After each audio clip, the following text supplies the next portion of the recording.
My name is Zara Vex and I kill people for a living. Well, technically I kill sentient beings for a living, since most of my targets aren't actually people by Korvan standards. Before you start judging me, let me explain something about my species. We Korvans are what you might call genetically gifted. Superior intelligence, enhanced reflexes, natural telepathic abilities, and a metabolism that processes toxins like they're vitamins. We're basically what happens when evolution decides to show off. Which is exactly why the Korvan Empire hired me to eliminate what they called a minor human pest problem on some backwater trading station called Haven Point. The briefing was laughably simple. Target, Jake Murphy. Species, human.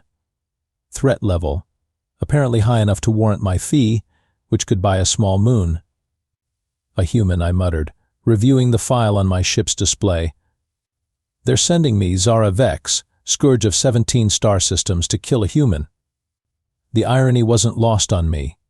Humans were practically still banging rocks together when my people were mastering interstellar travel. Their technology was primitive, their lifespans pathetically short, and their emotional decision-making process was so chaotic it hurt to think about. But orders were orders, and the Korvan Empire paid extremely well for results. Besides, how hard could it be? Humans were weak, predictable, and according to every military briefing I'd ever received, completely inferior in every measurable way. This Jake Murphy was probably some small-time smuggler or black market dealer who'd gotten on the wrong side of imperial trade regulations. Haven Point looked exactly like what you'd expect from a human-administered station. Barely functional, held together with what appeared to be hope and spare parts, and absolutely crawling with the kind of alien riffraff that gave respectable species a bad name. Docking Bay 12 smelled like engine coolant and desperation. Perfect cover for an assassination. I'd done my homework, of course. Jake Murphy, age 32, worked as a maintenance engineer in the station's lower levels. No military training on record, no enhanced modifications, no backup from any major criminal organizations. The file made him sound about as threatening as a houseplant. A very boring, very human houseplant. My infiltration gear was perfect for this kind of work. Adaptive camouflage suit, neural disruptor for quick kills, and enough backup weapons to level a small building. Overkill for a human, but I didn't get to be the galaxy's most feared assassin by taking chances. The maintenance sector was a maze of corridors that somehow managed to be both too narrow and too wide at the same time. Typical human engineering. Everything about this place screamed mediocrity, from the flickering lights to the recycled air that tasted like it had been through too many lungs. I found Murphy's workshop easily enough. The sign outside read Murphy's Miracles. If it's broken, I can fix it. How charmingly optimistic. I checked my weapons one final time and activated my suit's stealth mode. Time to earn my fee and get off this pathetic excuse for a space station. The door wasn't even locked. Humans really were as naive as the report suggested. I expected to find Jake Murphy cowering behind a workbench when I materialized in his workshop with my neural disruptor aimed at his head.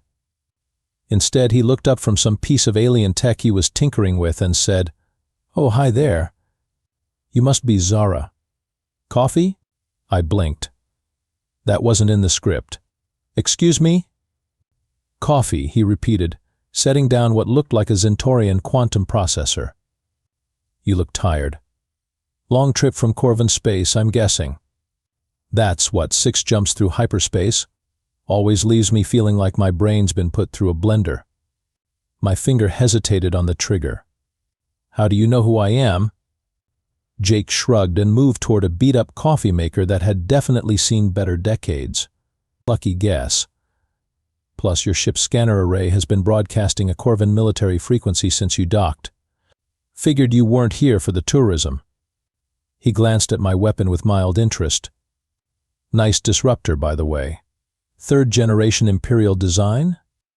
Those things are supposed to be classified. This was not going according to plan. Targets weren't supposed to offer refreshments and discuss my equipment specifications. They were supposed to beg, run, or try to bribe me. "I'm here to kill you," I said. "Just to be clear about the situation." "Yeah, I figured. Jake poured 2 cups of coffee and held one out to me. Mind if I ask why? I mean, I know I'm behind on my rent, but that seems like an extreme response. I stared at him. He was completely serious. Here I was, armed to the teeth and radiating enough menace to make a draconian warlord nervous, and this human was worried about rent. The Korvan Empire has issued a termination contract on you. Huh. Jake took a sip of his coffee and made a face. Sorry, this stuff's terrible. I keep meaning to get a better machine, but you know how it is. He looked back at me with curious brown eyes. So what did I supposedly do to annoy the mighty Korvan Empire? Those eyes. There was something about them that made me pause. They weren't the eyes of someone who was afraid to die. They weren't the eyes of someone who was lying or hiding something terrible. They were just kind. Genuinely impossibly kind. When was the last time someone had looked at me like I was a person instead of a weapon? You're not what I expected, I admitted, lowering my disruptor slightly. Human, you mean? Jake grinned. Yeah, we get that a lot.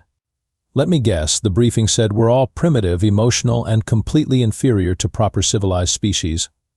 Something like that. Right. Well, while we're getting acquainted, would you mind if I fixed your ship's scanner? It's been sending out error codes for the last hour.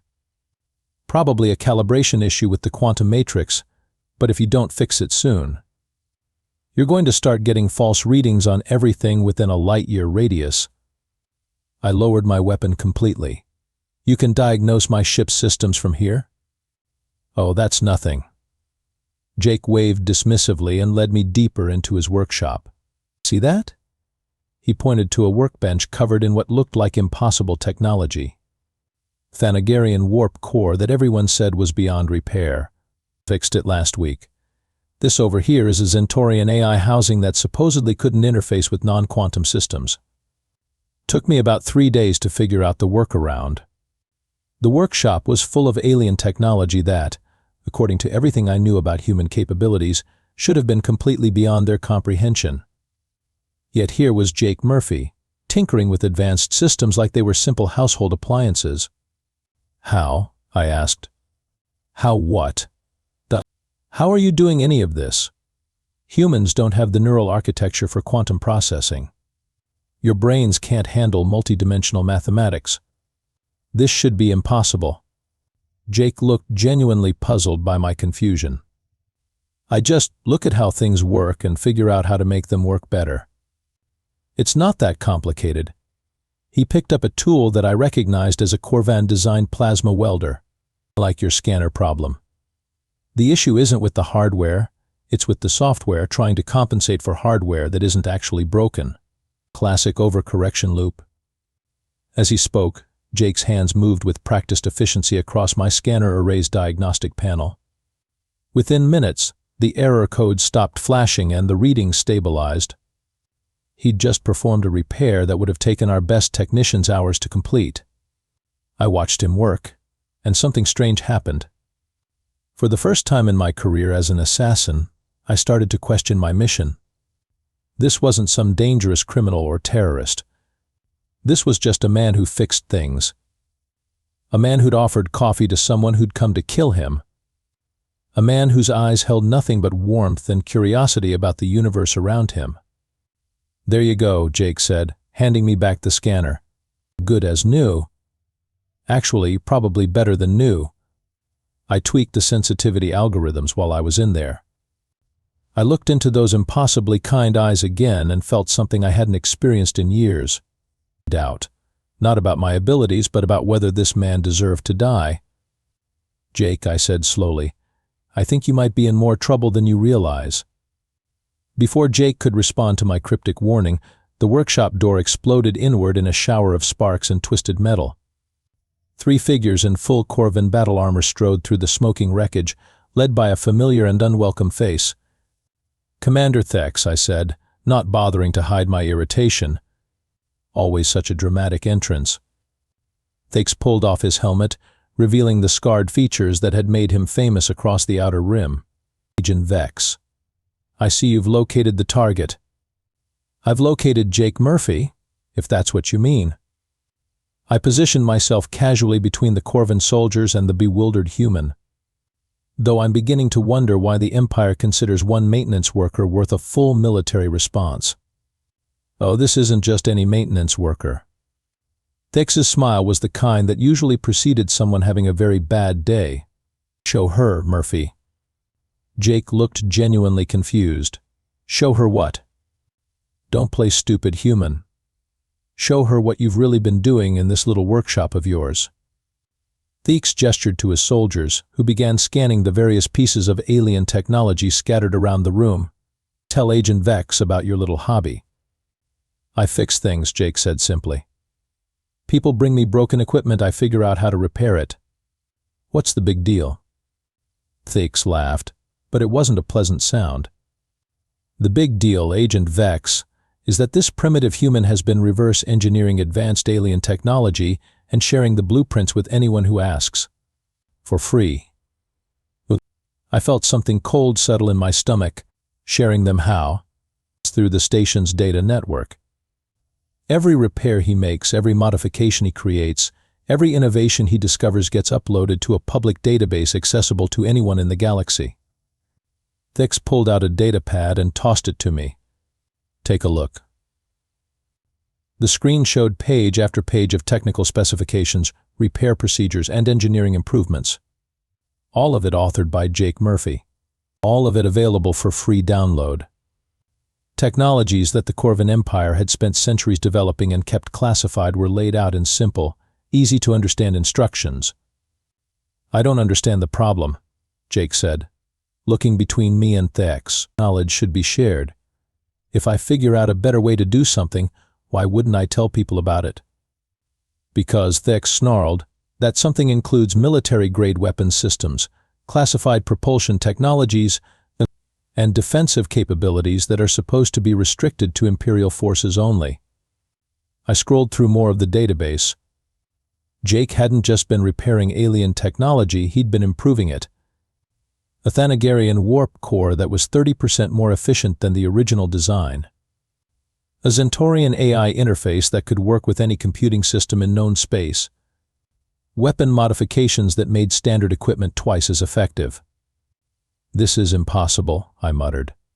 Human brains aren't capable of this level of innovation. That's what we thought too, Thix said. Until our intelligence division started tracking technology leaks back to their source. Turns out this one human mechanic has been single-handedly undermining our technological superiority for the past 3 years. Jake finally seemed to grasp the seriousness of the situation. Wait, you're saying I'm in trouble because I've been helping people fix their equipment? You're in trouble because you've been giving away state secrets, Thix corrected. Secrets that maintain the balance of power in this sector of the galaxy. I didn't know they were secrets, Jake protested. I just saw problems that needed solving. Ignorance is not a defense, human. Thix nodded to his soldiers, who raised their weapons. Agent Vex, complete your mission. I looked at Jake, who was staring at the weapons pointed at him with more confusion than fear. Then I looked at the data pad in my hands, filled with innovations that could revolutionize technology across the galaxy. All created by one human who just wanted to help people. He's not a threat, I said finally. Excuse me? Thix's voice dropped to a dangerous whisper. I said he's not a threat. He's a resource. Look at what he's accomplished. Instead of eliminating him, we should be recruiting him. Our orders are clear, Agent Vex. The human dies today. That's when Jake did something that changed everything. Instead of backing away from the weapons or trying to hide, he stepped forward, directly in front of me, between me and Thix's soldiers. Wait, Jake said, raising his hands. If there's a problem with what I've been doing, let's talk about it. But don't punish Zara for doing her job. I stared at the back of his head in complete shock. This man, who now knew I'd been sent to kill him, was trying to protect me from my own people. The kindness in his eyes wasn't just for show. It was real, and it was strong enough to make him risk his life for someone who'd threatened his. Jake, I said quietly, you should move. Not happening, he replied without turning around. These are your colleagues, right? I'm sure we can work something out. Vex looked at me with narrowed eyes. Agent Vex, step aside and complete your mission. I looked at Jake, still standing protectively in front of me despite everything. I looked at Vex and his soldiers, representing an empire that valued control over progress.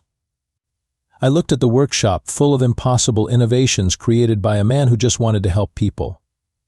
Then I made a choice that would change my life forever. No. Well, the word hung in the air for exactly 2 seconds before Vex's expression shifted from surprise to cold fury. I beg your pardon? I said no. I raised my disruptor and aimed it at my former commander. Jake Murphy is under my protection. Agent Vex, you are in direct violation of Imperial orders. Yeah, well, the Empire can file a complaint. I couldn't believe the words coming out of my mouth, but they felt right in a way that nothing had for years. Jake, get behind the workbench. But I thought you were. I was sent to kill you. Now I'm trying to keep you alive. Could we discuss the philosophical implications later? Vex signaled his soldiers, who immediately spread out to flank us. You've lost your mind, Vex. He's just a human. That's exactly the problem with the Empire, I replied, keeping my weapon trained on Vex while calculating firing angles. You're so busy looking down on other species that you can't see potential when it's staring you in the face. The first soldier made his move, raising his pulse rifle toward Jake's position. I put a disruptor blast through his chest plate before he could fire. The satisfying crack of overloaded armor echoed through the workshop. One down, I announced cheerfully. Who's next? The remaining soldier tried to circle around a bank of equipment, but Jake had apparently decided not to stay hidden after all. A wrench flew through the air with surprising accuracy, catching the soldier in the helmet and sending him stumbling backward into a workbench covered with spare parts. Nice throw, I called out. Thanks. I used to play baseball in college. What's baseball? I'll explain later. Vex, meanwhile, had drawn his own weapon and was advancing on our position with the kind of predatory confidence that had made him famous. You cannot protect him forever, Vex. Even if you kill me, the Empire will send others. Maybe, I agreed, putting 2 shots into the equipment bank he was using for cover. Sparks flew as alien technology died violent deaths. But they'll have to find him first. This is a space station, not a planet. There's nowhere to run. Jake's voice piped up from behind a quantum processor housing. Actually, there are 17 different escape routes from this section, including 3 that lead directly to the docking bays. Vex and I both stared in his direction. How do you know that? I asked. I've been fixing the station's ventilation system for 3 years. You learn the layout pretty quickly when you're crawling through air ducts on a weekly basis. The second soldier had recovered from his encounter with Jake's wrench and was trying to flank us again. I tracked him with my disruptor, but before I could fire, a shower of sparks erupted from the ceiling above him. Apparently Jake had jury-rigged some kind of electrical trap using the station's power grid. Okay, that was impressive, I admitted. Basic electrical engineering, Jake replied modestly. Though I probably should have warned you about the voltage cascade. We might want to avoid that section of the room for a while. Vex was getting frustrated, which made him dangerous. Frustrated Korvans tended to stop thinking tactically and start thinking destructively. Enough games, he snarled, and pulled out a thermal detonator. I'll bring down this entire section if I have to. That seems like overkill, Jake observed. The human dies today, one way or another. I was about to point out that blowing up the station would kill all of us when the workshop's main door chimed politely and opened to admit 3 more figures. For a moment I thought Vex had called for backup. Then I got a better look at the newcomers. The first was a draconian female in engineer's coveralls. The second was a Zentorian whose cybernetic implants were glowing with what I recognized as combat readiness. The third was something I'd never seen before, a crystalline being that seemed to shift between different geometric configurations as it moved. Hey Jake, the draconian called out casually. We heard explosions. Everything okay in here? Jake's face lit up with relief. Kira, perfect timing. We've got some visitors who seem to think I'm a dangerous criminal. The Centaurian's optical sensors focused on Thex and his remaining soldier. These would be the Korvan Imperial forces that have been asking questions about you. Questions? I asked. They've been interrogating residents for the past 6 hours, the crystalline being said in a voice that sounded like wind chimes in a hurricane. Most unpleasant. Thex looked around at the new arrivals with growing unease. This doesn't concern you aliens. Leave now and avoid unnecessary complications. Kira, the Draconian, laughed. It was not a pleasant sound. Draconian laughter usually preceded someone being set on fire. Jake Murphy is under the protection of Haven Point's residents. You want to hurt him, you'll have to go through all of us. All of you? Thex asked. That's when the workshop really started getting crowded. Over the next 30 seconds, Jake's workshop transformed from a simple repair facility into what could only be described as the galaxy's most diverse and heavily armed support group. Aliens I'd never seen working together were streaming through the doorway, all carrying weapons and wearing expressions that suggested they were prepared to use them. A Thanagarian warrior poet clutching a plasma lance, 2 Rigelian twins with matching photon cannons, something that looked like a walking tree but carried military-grade explosives. Even a small group of what appeared to be sentient robots, each one bristling with improvised weaponry. Jake, I said, ducking behind cover as more Korvan soldiers poured through the ruined entrance, exactly how many friends do you have on this station? Oh, you know, Jake replied, somehow managing to sound casual while rewiring what looked like a gravity generator. I've helped fix a few things over the years. A few things? Kira roared, breathing a stream of fire that forced 3 Korvan soldiers to dive for cover. You saved my ship's life support system when the dealers tried to sell me faulty parts. You rebuilt my entire neural network after that accident in the cargo bay, added the Centaurian, whose implants were now glowing bright enough to serve as spotlights. The crystalline being chimed in harmony before speaking. You made it possible for my people to communicate with other species. Before your translation matrix improvements, we were completely isolated. Jake looked genuinely embarrassed by all the praise. I just solved a few technical problems. It wasn't that big a deal. Not that big a deal? The walking tree creature's voice sounded like rustling leaves in a windstorm. You gave us clean water reclamation systems that actually work. My entire grove would have died without your modifications. I was starting to understand why the Korvan Empire wanted Jake dead. It wasn't just about the technology he'd shared. It was about what he represented. Here was one human who'd managed to unite dozens of different alien species, not through conquest or politics, but by simply helping them solve their problems. That kind of cooperation was exactly what the Empire feared most. Thex, meanwhile, was discovering that his superior Korvan training was somewhat less effective when outnumbered 20-1 by highly motivated aliens with improvised weapons. His remaining soldiers were pinned down behind overturned workbenches while what appeared to be a small war raged around them. "This is impossible," he shouted over the sound of weapons fire. "Humans can't inspire this kind of loyalty." "Shows what you know about humans," I called back, putting a disruptor blast through his cover. "Maybe you should have done better research." That's when the real complication arrived. The workshop's walls began to vibrate, and a deep thrumming sound filled the air. Through the ruined entrance, I could see the distinctive glow of Imperial warship engines. "Reinforcements," Thex announced with satisfaction. "A full battle cruiser with orders to sterilize this entire station if necessary." The aliens looked nervous for the first time since arriving. Warships were a little beyond the capabilities of improvised workshop weapons, even when wielded by highly motivated friends. "Jake," I said urgently, "please tell me you have some kind of plan for dealing with capital ships." "Actually," Jake replied, his hands flying over what looked like the station's main control interface, "I might have something. Remember how I mentioned I've been fixing the station's systems?" "Yeah? Well, I may have made a few improvements while I was at it." Jake's fingers danced over controls I didn't even recognize. Haven Point's defensive systems were pretty basic when I got here. Mostly just navigation beacons and docking clamps.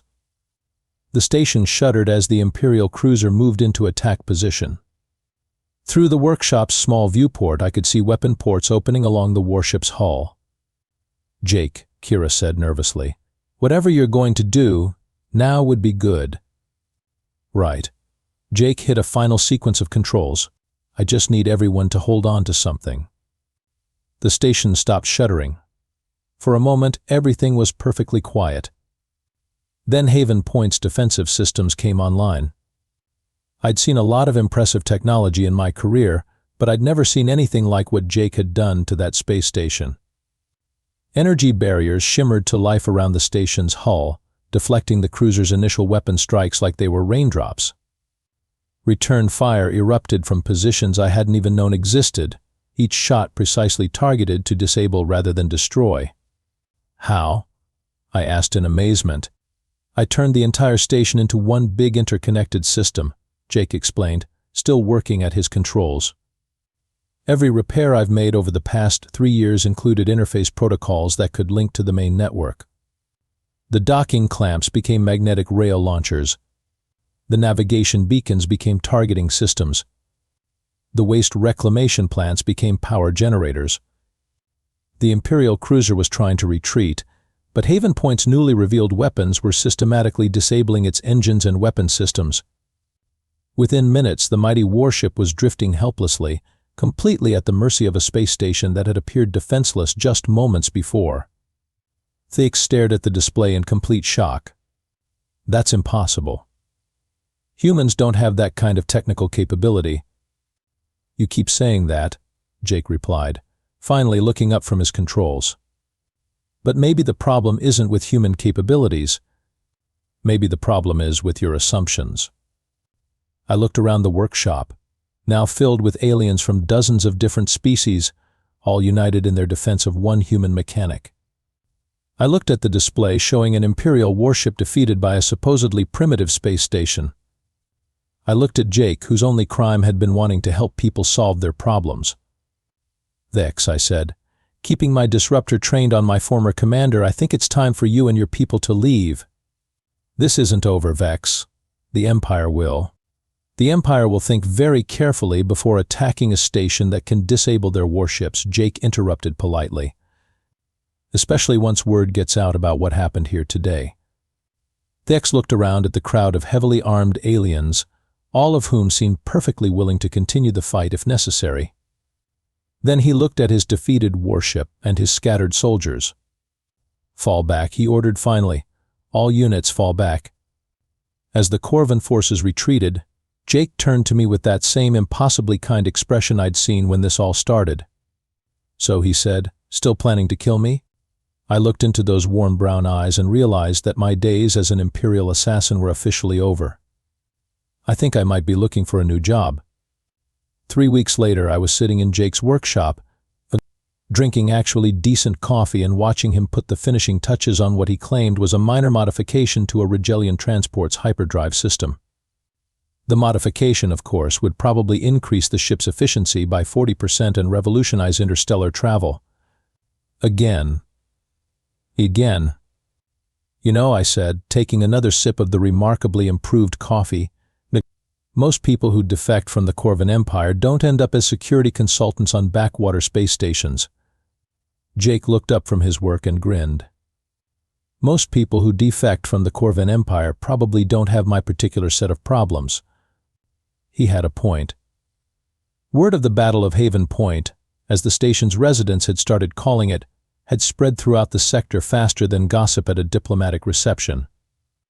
The story of one human mechanic who'd united dozens of alien species and defeated an Imperial warship had become the kind of legend that tavern singers loved and government officials feared. "I still can't believe you knew I was an assassin from the beginning," I said.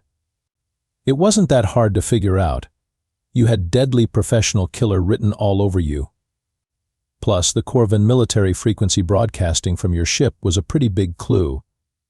And you offered me coffee anyway. Well, you look tired." Jake set down his tools and leaned against the workbench. Besides, I figured anyone who traveled that far to kill me probably had a good reason. Seemed worth hearing you out. I shook my head in amazement. Human logic was still completely beyond my understanding, but I was starting to appreciate its effectiveness.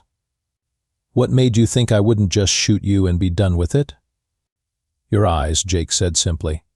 They weren't the eyes of someone who enjoyed killing. They were the eyes of someone who was good at it, but didn't particularly like it. That observation hit closer to home than I cared to admit. You're disturbingly perceptive for someone who fixes machines for a living. Machines are just puzzles.